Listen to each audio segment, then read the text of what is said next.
I just turned 26 years old, and I have a new startup idea that I believe it has the potential to become a successful business. But an idea is not enough. It doesn't take me long to realize that I don't know the people that can bring my ideas into reality. I don't have the connections I need to build a successful business.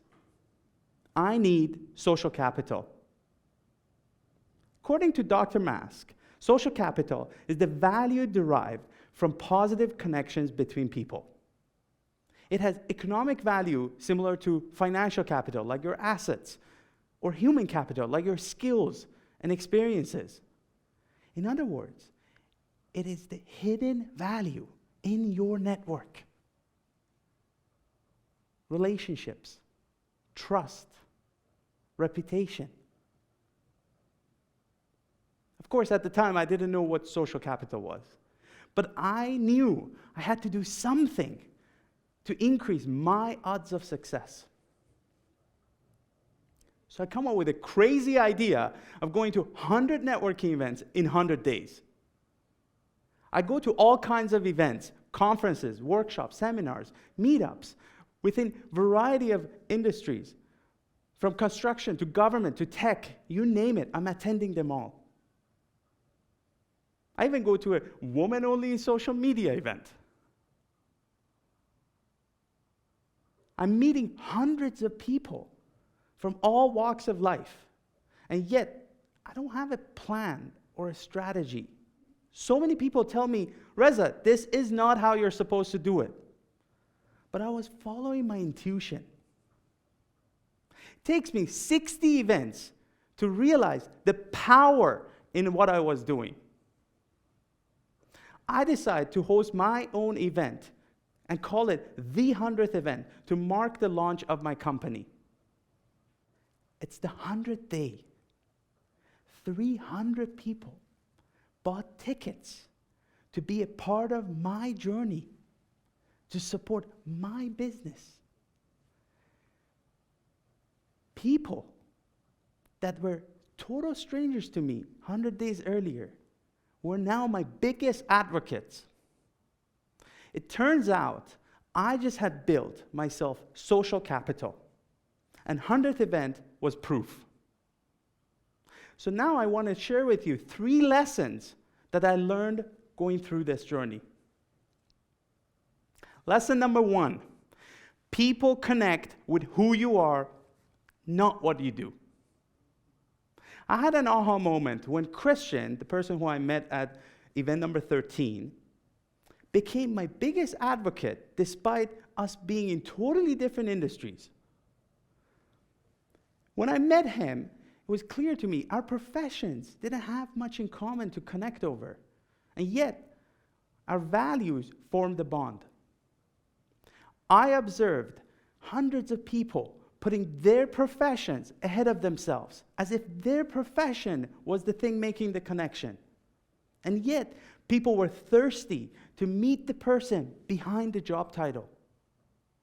I want to remind you, you're bigger than what you do.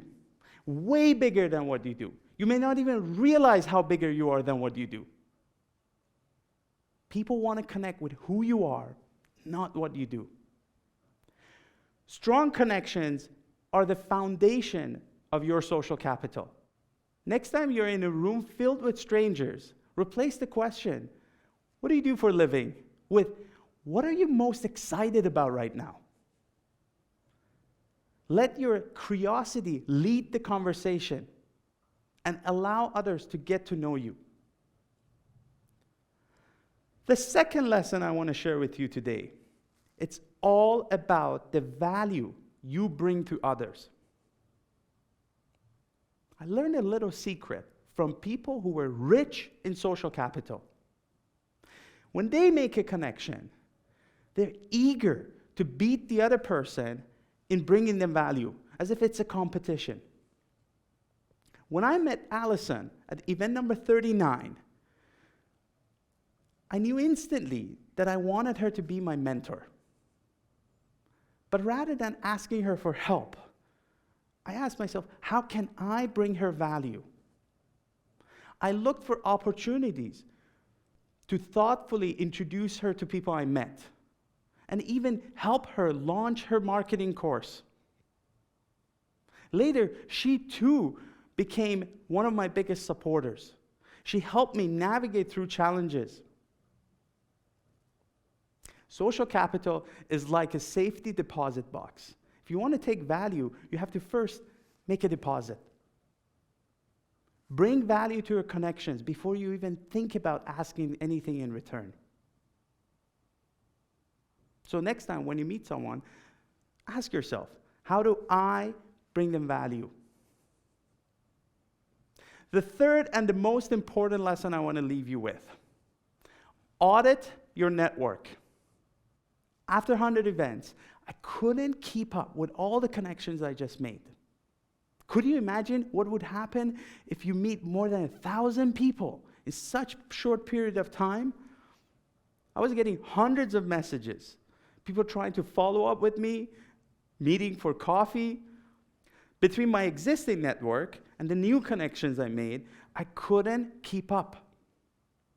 Then I came across Professor Dunbar, a British psychologist, who in his study found a correlation between primate brain size and the social groups they formed.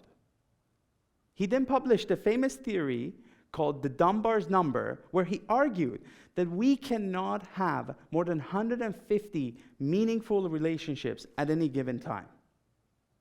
That had a profound effect on me and how I viewed my network.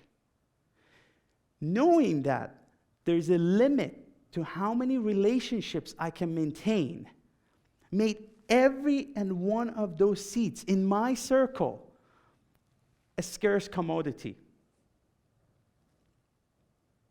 To grow your social capital, you have to audit your network and make room for the people you're about to meet.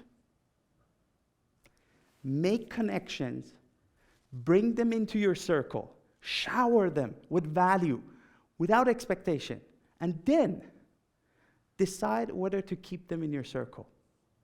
Do that over and over and over again.